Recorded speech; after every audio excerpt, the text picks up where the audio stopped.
तर बघा आज पुण्यामध्ये एवढा पाऊस पडला या, आणि पाऊस काही साधा सुद्धा नाही.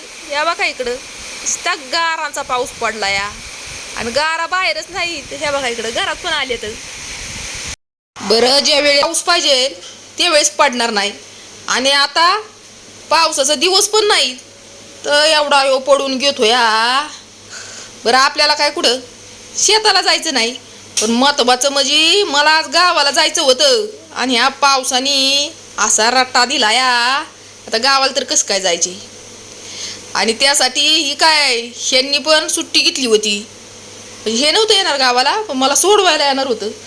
आता झालं असं, ह्या पावसामुळं माझं कॅन्सल होतं का काय काय माहिती गावाला जायचं. आता गावाला मी कशाला निघाली या, आमच्या गावचा उरूस आहे बरं का. उरूस म्हणजे आपलं इकडं पुण्यामध्ये त्याला उरूस म्हणतात, आमच्या इकडं खेडेगावला जत्रा म्हणतात. जत्रेला निघालेली आहे. गावाला नाही बरं का पाऊस.